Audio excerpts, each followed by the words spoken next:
non-poster pop speaker of the session. So it is my extreme pleasure yet again to introduce Jason Wang. So he's a 51 Peg B fellow at Caltech.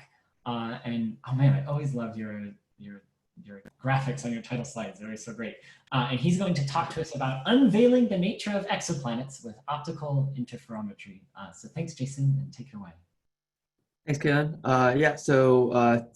This is our second interferometry of exoplanets talk today. So I'll be talking about using, so Steph's talked about turning a single telescope into an interferometer using sparse aperture masking and similar techniques.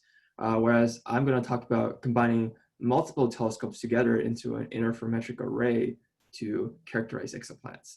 I'd like to highlight this is work that I've been doing with a collaboration, in particular Sylvester Lecor and Matthias Nowak, who have really pioneered the instrumentation and the data reduction to make this technique possible, and also with Paul Mouillet, who's been leading the atmospheric characterization effort.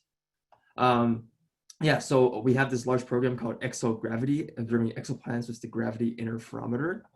So just a brief introduction on the physics of interferometry. So if you remember the double slit experiment where you shoot a laser through two slits and it creates an interference pattern, if you cover up one of those slits and you shoot the laser beam through a single slit, you get the diffraction pattern you see on the top here. So the first null of this diffraction pattern occurs at lambda over 2 little d, or lambda over 2 big D, where big D is the width of a single slit. It's like the size of a single telescope. However, if you open up that second slit and shoot your laser beam through both slits, then you get the interference pattern, the double slit interference pattern you see at the bottom, where the first null here is at lambda over 2 little d, where little d is the distance between the slits. So now the resolution is no longer dependent on the size of a single slit. It's all it matters is the baseline, the distance between these slits. So that's how we can use interferometry to improve our angular resolution. So for this talk, I'll be talking about the VLTI interferometer. So these are 4 8-meter telescopes in Chile. So by themselves, they would have an angular resolution comparable to that of an 8-meter telescope. But combined together, they have baselines up to 130 meters. So you can get a factor of 20 improvement in angular resolution by combining light from all 4 of these telescopes. And today I'll be talking about using the gravity interferometer, which is this gray cryostat that's located in the beam combiner room at the VLTI. So the light from all 4 telescopes gets combined together in this beam combiner room, and that's how we can do interferometry. And I actually was bored one day and made a model of this in Animal Crossing. So unfortunately, I don't have exactly.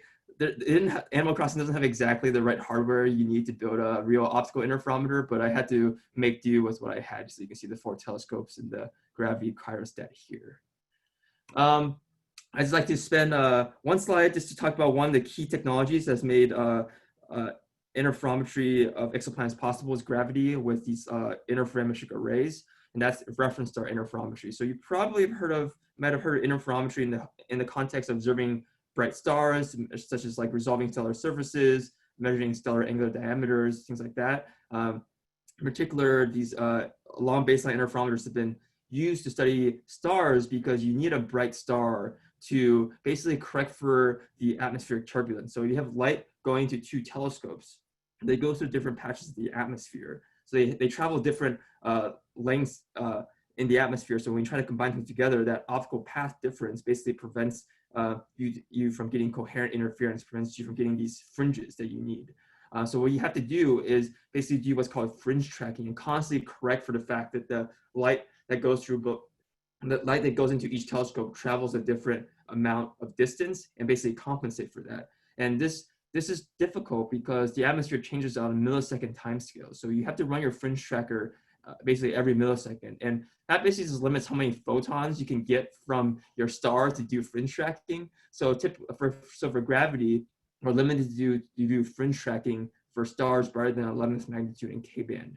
And basically none of our known exoplanets are brighter than 11th magnitude in Kband, so we can't do fringe tracking on an exoplanet itself. But what gravity has implemented that has made made it possible to study exoplanets is do what's called reference star interferometry, and it allows us to basically simultaneously with the fringe tracker have a science spectrometer that integrates for somewhere between 1 to 60 seconds and allows us to go down to about 18th magnitude in K-band. So basically use the star, the exoplanet host star, to basically compensate for the fact that the light from both the star and the planet goes through, travel different distances to each telescope, and basically compensate that out. So when we coherently combine the light of the planet from multiple telescopes together, you actually get interference fringes. So not only does this require fringe tracking to correct for the atmospheric turbulence, you also need to have very precise instrument calibration that the light from the planet after it reaches the telescope also goes through a bunch of optical relays, and these optical relays, due to like thermal breathing and things like that, will also contract and expand and change baseline. So you need to have basically a bunch of laser metrology systems to basically compensate for the fact that in every part of your optical path, the light travel distance is decreasing, every millisecond or so. So it requires very precise instrument calibration in addition to doing correcting for atmospheric turbulence. But when you combine these two things together, this allows us to do long baseline interferometry. And just last year, we obtained the first detection of an exoplanet with this technique. We detected HR 8799e. So this is the innermost planet of this 4-planet HR 8799 system.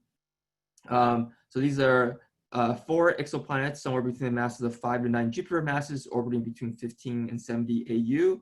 They're quite massive. They're also quite compact. We think that these planets have to be in or near resonance for these planets to be dynamically stable. So we detected the innermost planet, HR 8799e. So you can see that one here. And I'd just like to take a second to appreciate the axis tick labels. So you can see that on the x-axis, these labels are separated by 1 milliarc second. On the y-axis, these labels are separated by half a milliarc second. Just for reference, for conventional 8 to 10 meter telescopes for direct imaging, our error bars on the positions of these planets are at least 1 milliarc second. So like the uncertainty on the planet's position is this entire plot for conventional imaging. But with interferometry, we're able to get down to 50 microarc seconds, a factor of 20 times better than what can be done with conventional imaging.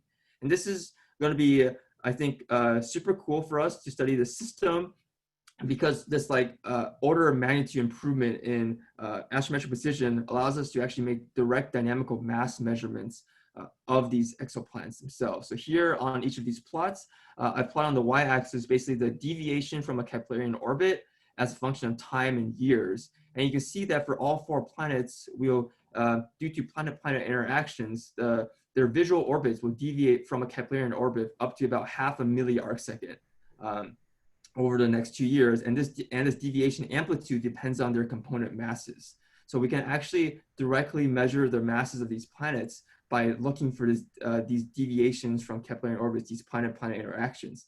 So Sophia, who here at ExoCal, she's a undergrad at Cal State Los Angeles, has been implementing this in Orbitize by actually implementing the in-body solver rebound into Orbitize, so we can fit these planet-planet interactions with the highest fidelity possible, so we can actually make these dynamical mass measurements of these HR 799 planets with gravity. So gravity is not just an astrometric machine, it's also a Kband spectrometer. You can see here is our spectrum of HR 8799e. So at the blue end here, you can see water absorption.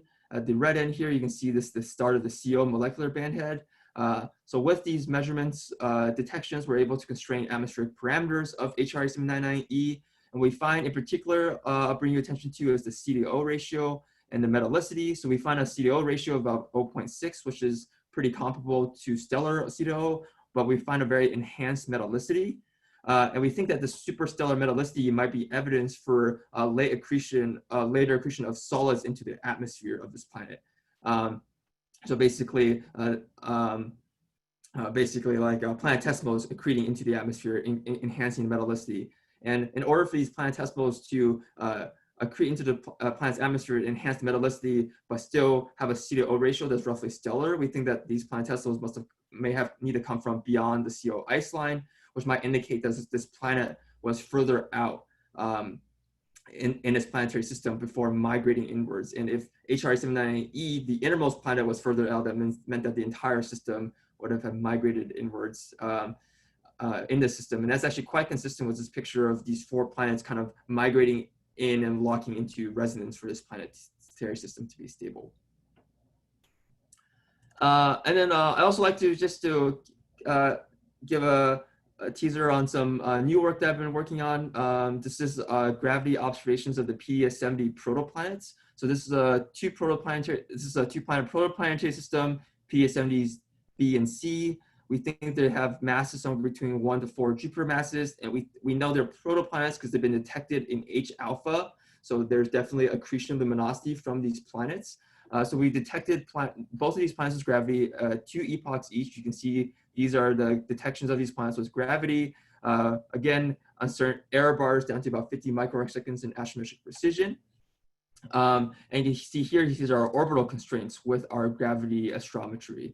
So I'd just like to mention one thing from our results currently. It's still work in progress, so not everything is set in stone yet, but we think we can actually make dynamical mass constraints on the PDS-70 system. We're using just dynamical stability, so this 2-planet system also has to be dynamically stable. So we can place an upper limit on the mass of PDS-70b to be less than 8 Jupiter masses. This is consistent with our protoplanetary evolutionary models. So we think that these planets are only being 1 to 4 Jupiter masses. And we hopefully with further orbital monitoring with gravity, we can actually even better resolve these masses and maybe directly measure them. Also point out that the semi-major axis and eccentricities of this system are consistent with these planets migrating into 2-to-1 resonance lock. But we also find that, this 2-to-1 resonance isn't required for dynamical stability, that we found orbital solutions in which these planets are dynamically stable, but are not in resonance also. So this is not, it's consistent, but currently it's not required for the system to be stable. So that's everything I wanted to talk to you guys today about for our exogravity program. I'll just leave up the summary slide of our program and stay tuned for our new results coming soon. Thank you.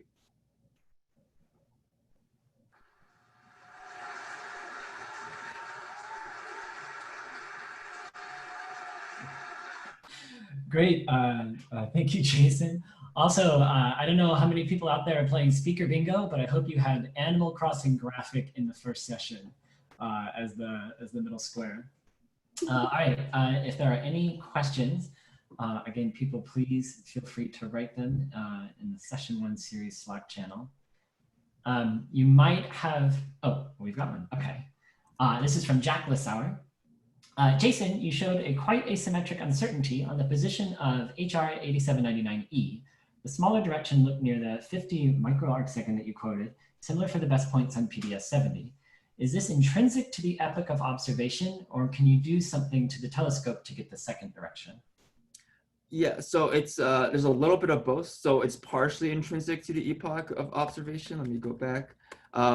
So it's because of how the 4 telescopes are situated. So you can see that the longest baseline, there's a 130-meter baseline, is situated along this axis, whereas the other baseline, if you draw an ellipse, is around a 30-meter baseline and along the minor axis. So we get the highest spatial resolution, i.e. the highest astrometric precision along this axis, whereas we get less astrometric precision along the other axis. So intrinsically to gravity, we have better precision along one axis than the other. If you were to observe a target for like 8 hours in the sky, due to sky rotation, you can use this 130-meter baseline and sample the full azimuthal rotation. But because we only observed it for 1 hour or 2 hours, we don't get that full rotation. So we have an asymmetric error bar. Gotcha. Okay, that makes sense. Thanks for showing the graphic too. That helps. Mm-hmm. In the interest of time, there's at least one more question, but in the interest of time, let's move on and thank Jason again.